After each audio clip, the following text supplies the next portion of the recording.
يا مرحبا بكم يا أصدقائي الغاليين. أنا إبراهيم جمال. لقد مر وقت طويل على آخر مرة ظهرت فيها بوجهي على هذه القناة. دائما ما تسمعون صوتي ولكن لا ترونني. نعم، لقد اشتقت إليكم كثيرا. أريدها هنا أن أحدثكم عن نفسي أكثر. اسمي وقد عرفتموه، عمري 25 عاما. أحب اللغة العربية الفصحى مع أني لا أتقنها بشكل كامل. مذ كنت صغيرا وأنا أكتب الشعر، بل وأستمتع بكتابته. ما زلت أتذكر أول قصيدة كتبتها في حياتي. كنت حينها في الصف الثالث أو الرابع الابتدائي. سخر مني الجميع بوقتها، وطبعا معهم الحق بذلك، فهي كانت غير موزونة ولم تكن على قافية واحدة، يعني لقد كانت مفشكلة. ولكنني على الرغم من ذلك سأسردها لكم الآن. إذا أردتم رؤية ما أقوله الآن مكتوبا فقط اضغطوا على زر الترجمة الموجود في الأعلى. فلقد قلت حينها: أنا الطفل البريء أنادي من لي يضيء درب الطريق، فإني عن نهاية الطريق بعيد، وأمامي أطول المسافات وتجاوز كل الإعاقات. أما من أحد يسمعني؟ أنا الطفل البريء.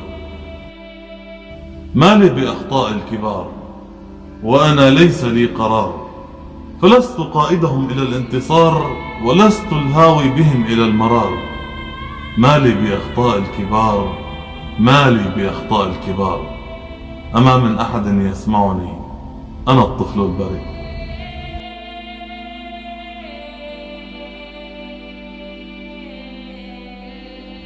هذه كانت قصيدتي الأولى التي كتبتها في حياتي، ومن بعدها بدأت أكتشف نفسي أكثر وأكثر في عالم الخيال والشعر.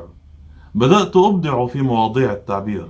أتذكر أنه في إحدى المرات طلب منا أن نكتب موضوعا تعبيريا عن العيد في فلسطين.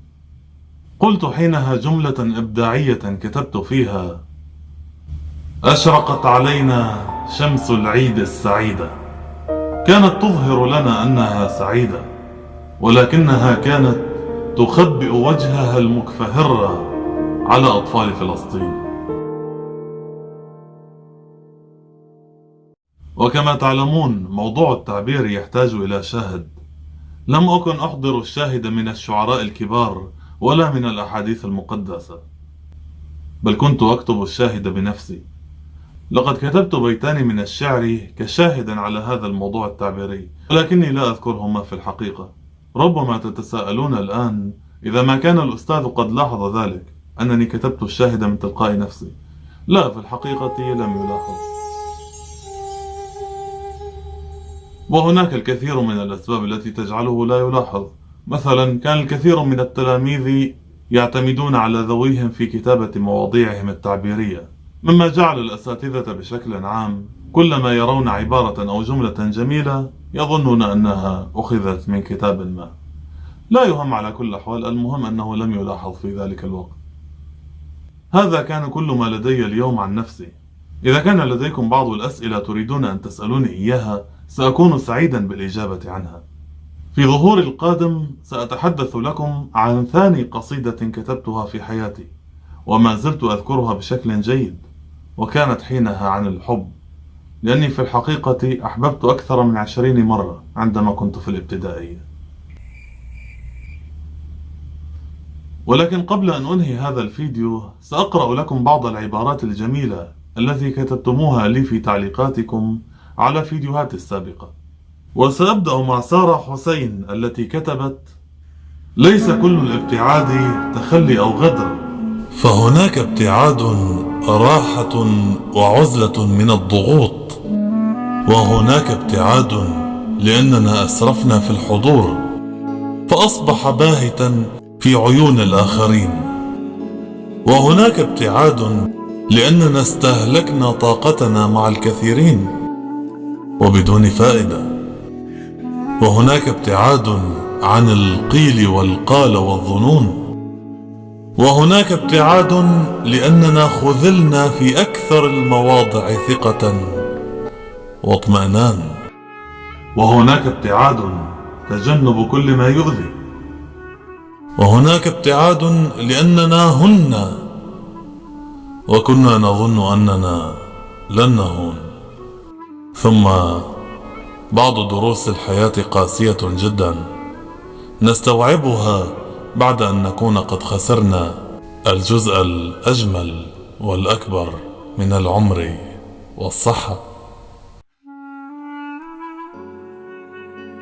ولدينا أيضا صديقي علي الذهبي يدعو الله ويقول: يا رب، أياما جميلة وأشخاصا جميلين، يا رب، مستقبلا لطيف وراحة بال وسلام أبدي، آمين يا رب العالمين. وأيضا ديما الدليمي بنت العراق تدعو الله وتقول: اللهم إني أسألك بعدد من سجد لك في حرمك من يوم خلقت الدنيا إلى يوم القيامة أن تعافي قارئ هذا الدعاء وتحفظ أسرته وأحبته، وأن تبارك عمله، وأن تسعد قلبه، وتفرج كربه، وتيسر أمره، وتغفر ذنبه. ومسك الختام أم آية تقول: الكلمات الطيبة ترمم الأرواح المتكسرة وتضمد شقوق الوجع، فالجمال لا يكون بامتلاكك وجها جميلا، بل يكون بامتلاكك قلبا طيبا. والآن انتهينا يا أصدقائي. أخبروني إذا ما كنتم استمتعتم بوجهي، أم أنكم تريدونني أن أعود إلى الصوت ولا أظهر لكم مرة أخرى. انظروا لي جيدا وتفاءلوا بوجهي، لعلكم تدخلون في الحيط غدا.